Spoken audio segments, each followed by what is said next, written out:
Transitions test you. The real question is, do you bend or do you break?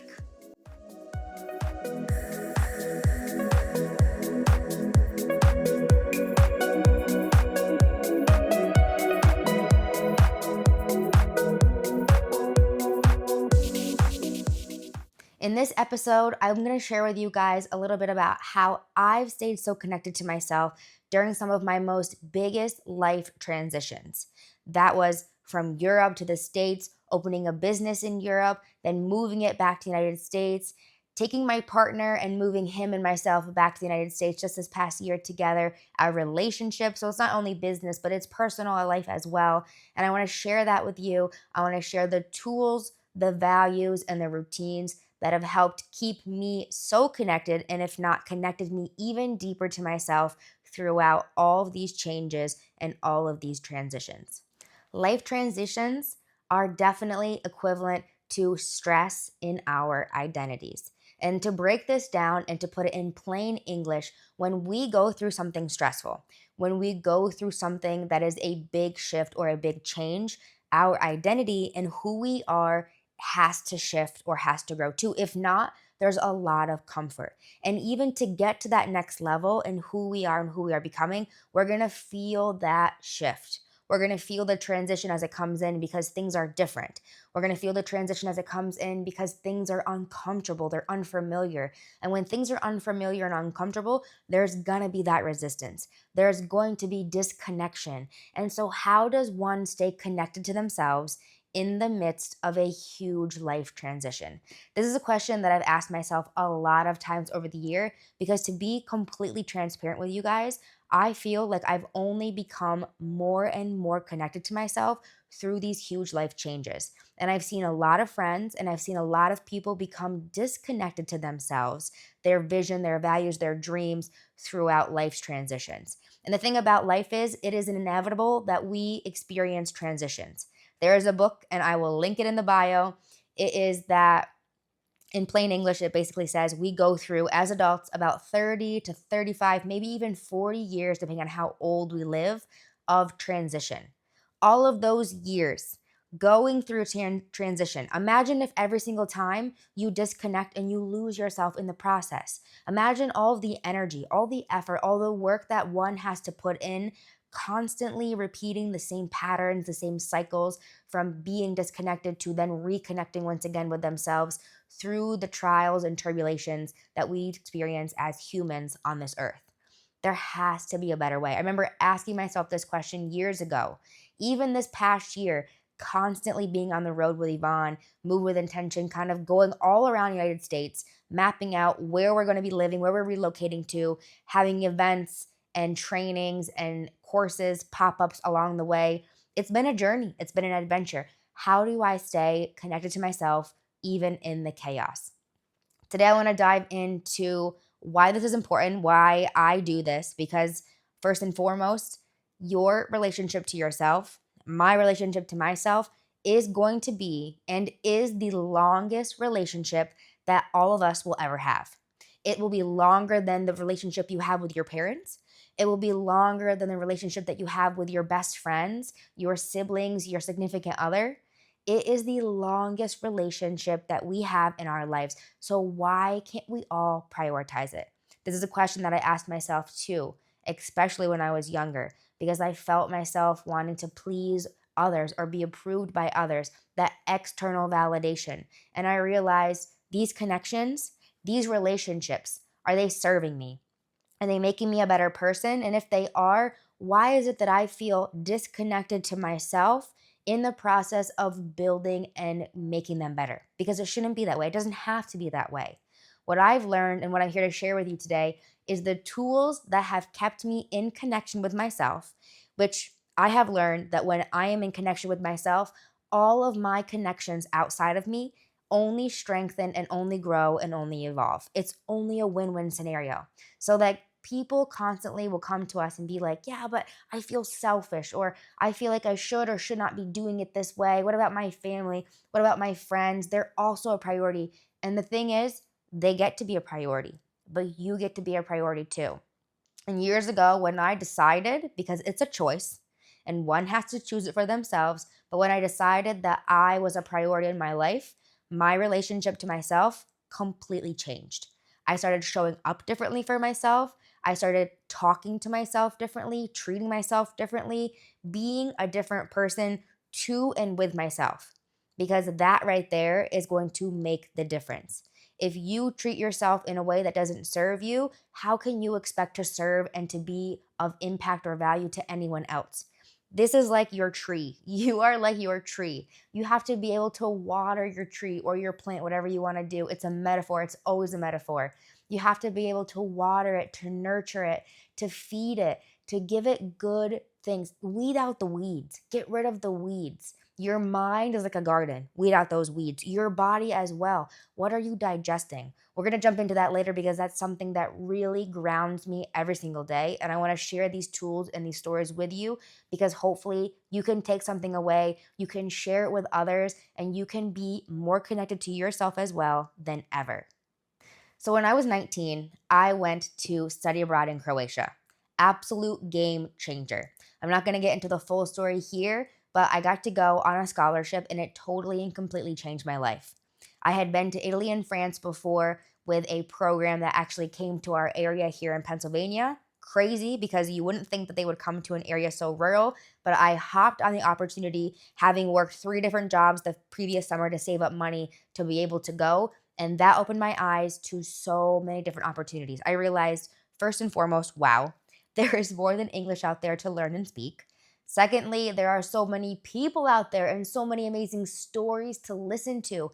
Every single person holds so much value, so much wisdom. And when we allow them to share, when we give them the spotlight to share, we in end earn too, and we learn. We learn, we learn, we learn. If this resonated with you, we'd love to have you part of the community. Go ahead and check out wearemovewithintention.com. You can apply there for one of our programs to see if we can serve you in the best possible way.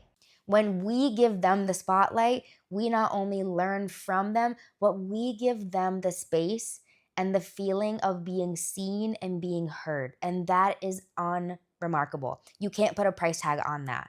I learned this from my mom years and years and years ago, and it's something that still is carried with me today. And everything that I do, everything that Move with Intention is that everyone deserves their 5 seconds of fame.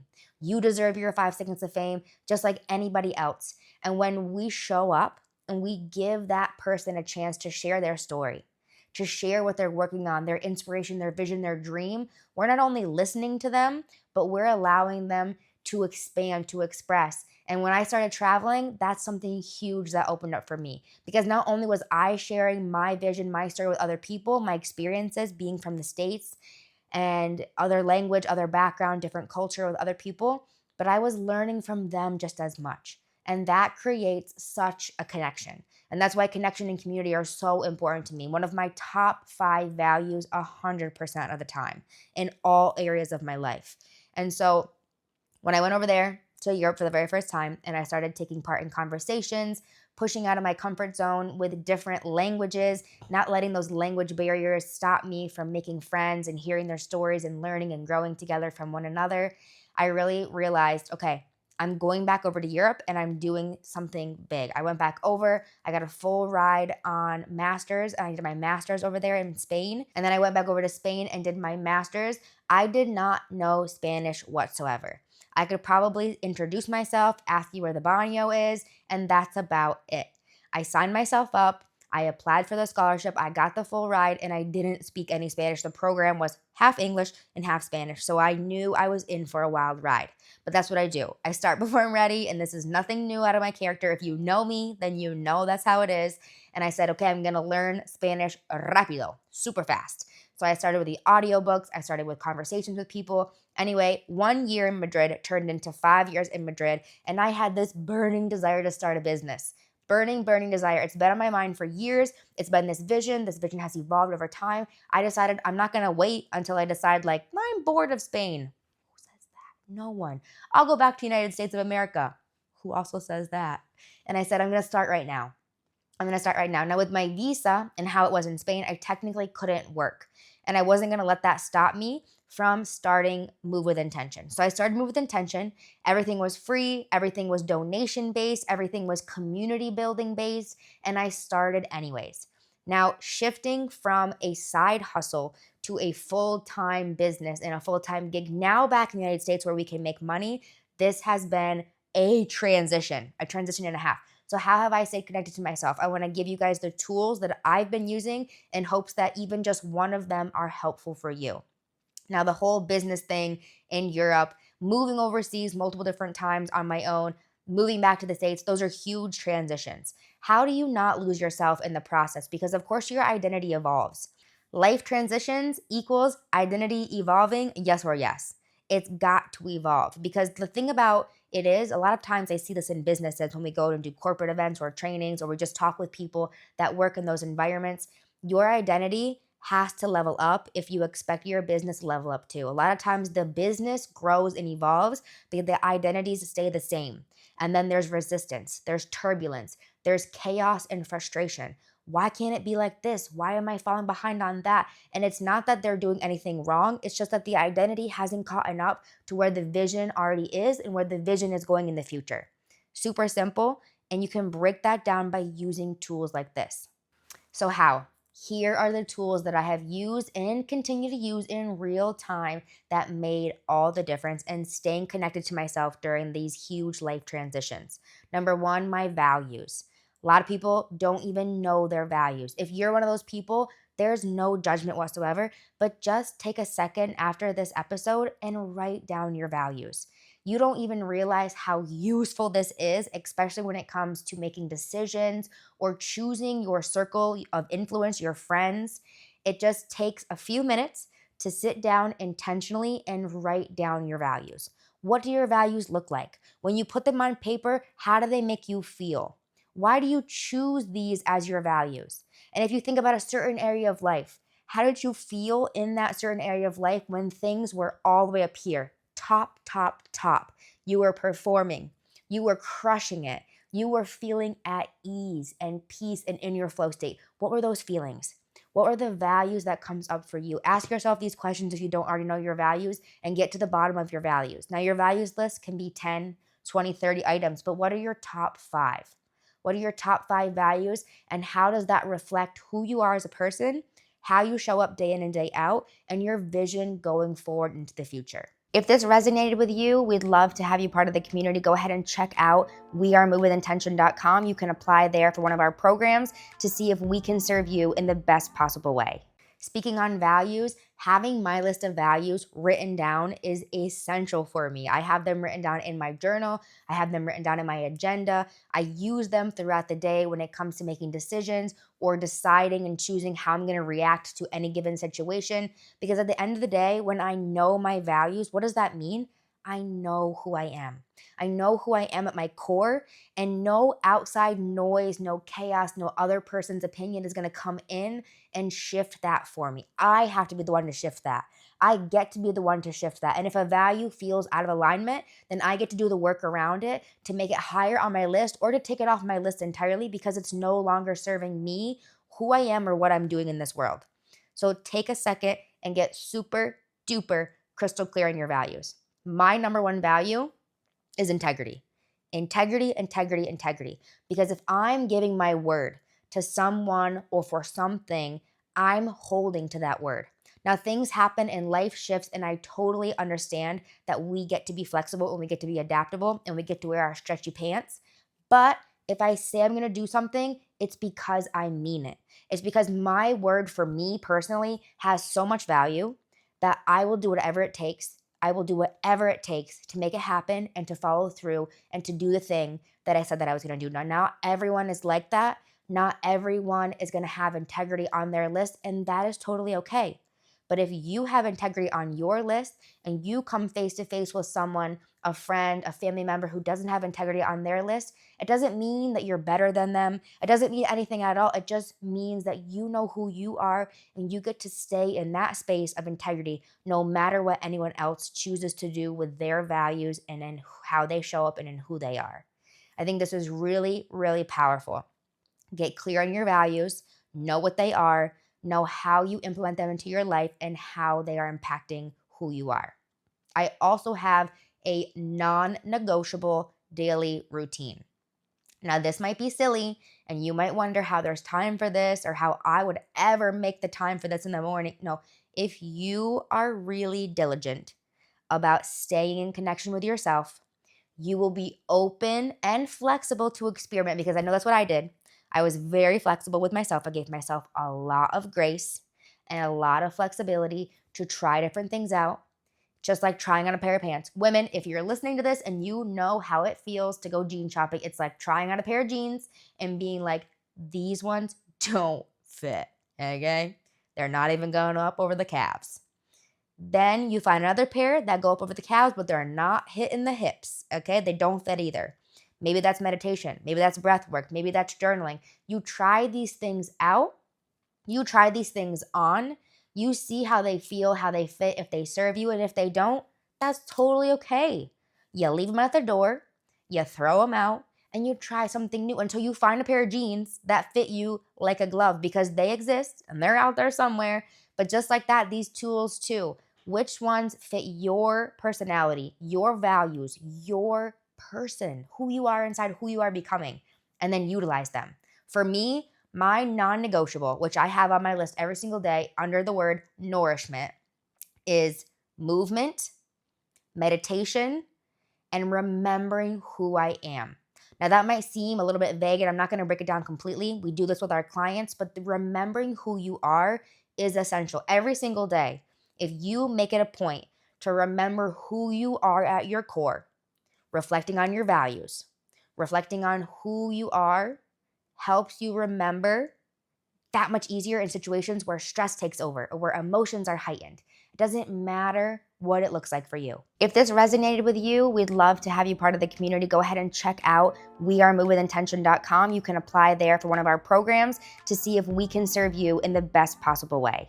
It could be meditation, it could be an audio, it could be speaking out loud, it could be writing it down, but remember who you are at your core, because when you do, it becomes your automatic, and it helps you in given situations instead of just acting on impulse or letting emotions drive.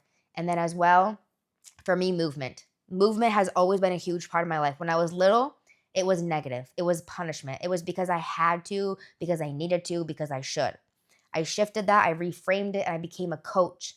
I became a personal trainer. I became a group fitness instructor. I've been a group fitness instructor for like a decade now. And now, instead of punishment, it's celebration. It's connection. The reason I have stayed so close to myself is because my non-negotiable is movement. Every single day, I don't care if I'm taking a bus, a plane, or a train at 5 in the morning, I will take 5 minutes. Sometimes it's 5, sometimes it's 50, depends on the day. But I will make a point, and I promise to myself, it's my commitment to myself, to get down on my mat and to stretch and do some mobility. If I have more time, I'm dancing. I'm doing a HIIT workout. I'm doing strength training. I'm kickboxing. I'm moving my body in some way, shape, or form that allows me to move my emotions, to recenter and redirect my energy so that when I finish, I am so focused on what it is that I'm accomplishing throughout the rest of my day and who I am as a person and what I stand for and where my energy is going, that there is not a damn thing that can get in my way. And if it does, I got a whole tool bag full of tools that I can whip out whenever I need. And let me tell you guys, that is a good feeling to have. No, that is a great feeling to have. It wasn't always like this, but having tools in your toolbox that keep you connected to yourself make life so much more of that flow state. Instead of being in battle with ourselves, with our bodies, with our minds, it's like a constant connection, and that connection just keeps deepening and deepening and deepening. Dialing it back to where we came from, your values, your daily routine, your rituals, the things that are non-negotiables for you, and then having your list of what's moving the needle. What's moving the needle. And that could be for your personal life. It could be for your relationships. I like to use this on my agenda every single day, not only for work, but for my connection with myself. And I use this in ways that are allowing me to stretch, to grow, and to evolve into the leader, into the woman, into the partner, the person, the friend, whatever, that I know I'm capable of being. I might not be there yet, but with these things on my list, with these things in mind, with these values at the top of my mind, I know that I have the bandwidth and the capacity to get there one day. And it's a constant, nonstop repetition, one step at a time. You can't get to the top of the mountain overnight.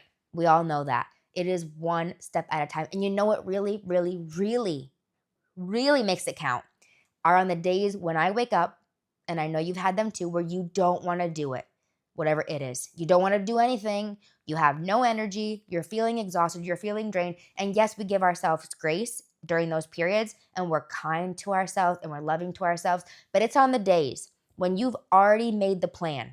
Integrity is my number one value. I've made the plan. I've given my word. I said I'm going to do a damn thing. And then it's raining. I go outside for a run. This happened literally 2 weeks ago. I went outside. I was jacked up, excited for my run. I went out there and it's raining and I'm like, oh, I guess I could just go later. I could go later, right? I could go later. Or I could go tomorrow. I could go tomorrow and the next day. Instead of today I'll do HIIT. The next day I'll run. And I said, you know what? The times like this, the days when I don't wanna, when the excuses come up, no, I'll just make a new game plan. No, I already made the game plan. Stick to it. Screw your emotions. In this case, my emotions were, I don't want to get wet. Well, my hair was going to get sweaty anyway. I had no legitimate excuses. And I did the damn thing anyways. During those moments when you don't want to do it, when it feels like resistance, when it feels heavy, and you just want to make up any excuse possible to not go through it, and you show up and you do it anyway, holy shit, that is what makes the difference. That is where the special sauce is. That is where you stay connected to yourself. In fact, you get even deeper in connection with yourself because you didn't give just your word. You followed through. You followed through when things were not picture perfect, when the sun wasn't shining, when things weren't lining up and working in your favor. You showed up anyways. And for me, that has made all the difference. I make a plan. I follow through.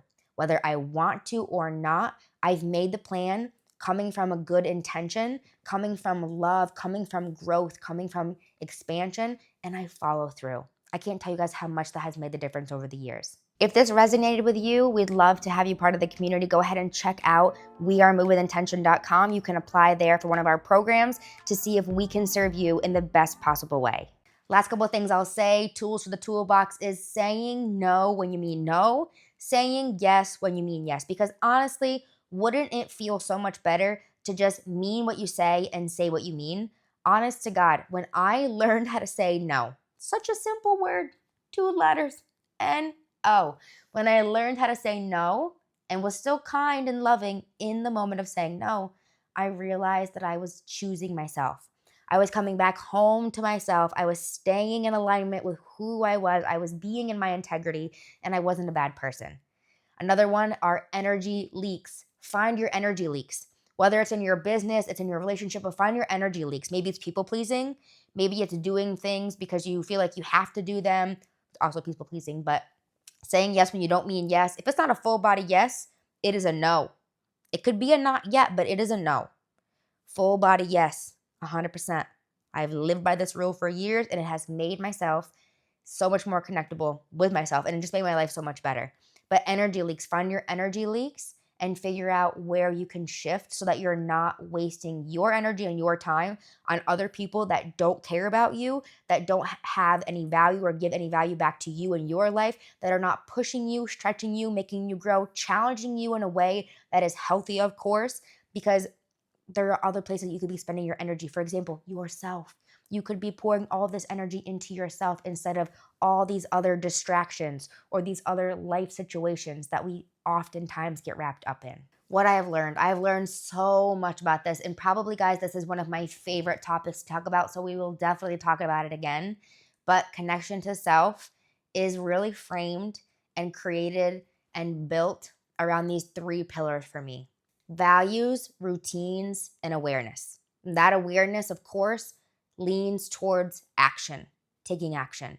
It's a power of choice, the power of choice. We all have the power of choosing and deciding. And so when you know your values, you have your routines, your rituals, your non-negotiables, and you are aware of who you are becoming. You remember every single day who you are and what that means to you. It is so much easier. It has been so much easier for me in my experience to stay connected to myself and to level that up time and time again. Because transitions mean that our identity also gets to level up. It's not just a transition of life, it's a transition of identity. How is your identity reflecting and being reflected on by the transitions that you're experiencing? And I've realized that it is a choice. Something that I've learned is that it is a choice. No one can take that choice from us. It is ours, and we get to flex it and use it as we please. And it's not always easy. And we have to accept that we may disappoint, and we probably will disappoint other people. But at the end of the day, if we really care about staying connected to ourselves in whatever area of life we're in or working on, we have to choose ourselves, and we get to choose ourselves, better said. And when you have that awareness, you've got your routines, you've got your values, that awareness comes up, it's going to point you towards the action that you get to take next. Okay, it's also going to bring up hard conversations. It's going to give us opportunities. I know for myself, vulnerability, being vulnerable, something that I would never, ever, ever, ever have done previously to about 4 or 5 years ago, was to open up, especially right now with y'all on camera, and be vulnerable. But now it's a superpower. It's one of my strengths, and it's something that I love to do because you don't only do it for yourself and learn in the moment and get better with your words, better with communication, better at opening up and being okay with opening up, but you give other people permission too. Sometimes it just takes one person to open up a conversation, to let themselves be seen in a way that they're not comfortable with, being vulnerable in the moment, for everyone else involved to also get that permission slip and be like, hey, I get to share too. Hey, I have gone through this too. Hey, this is what I have learned too. And there is no price on that. It is priceless. That community aspect of the sharing, the learning, the growing, we get to do it together. And when someone is vulnerable, when I have been vulnerable, it has only opened up the door to deeper connection. Something that I want to leave you with as we wrap up today's episode is the question that I ask myself every single week, especially during transitions. What am I digesting today? Now, that used to be something that I always would utilize when it came to nutrition. When I was learning how to eat healthy, when I was working out, losing weight, I lost 25 pounds in high school and into college. And that took a lot of asking myself, what am I eating? What am I digesting? And over the years, that question has evolved to, what am I digesting? Not only food or drink wise, but what am I digesting on media? What are the first things that I'm seeing in the morning? And like I said before, when I see my list of values, when I remember who I am, and when I move my body, those are the things that I digest first and foremost every single day, non-negotiable, no matter where I am. I could be getting a flight at 7 in the morning. I'm still going to make 5 minutes to do those things because it doesn't take much longer than that. Your body, your brain, your being, it doesn't need that much time to feel connected, to create that connection, and then to grow it over time. Like I said before, it's one step at a time, it's one brick at a time, and it's all part of your journey. It's going to look different for everyone, and that's what makes it so beautiful. So I hope you ask yourself this question today. What are you digesting first thing in the morning? How can you filter that? Is it serving you? Is it not serving you? How can you make that better? Not for anybody else, but for you. How can you dial down and make it better for you, what you're digesting, what you're doing, your routine every single day, how you're moving, how you're showing up, so that you can be in alignment, you can be in integrity with yourself, and to continue over time to become closer and closer to yourself, no matter what transitions life throws at you or the obstacles at hand.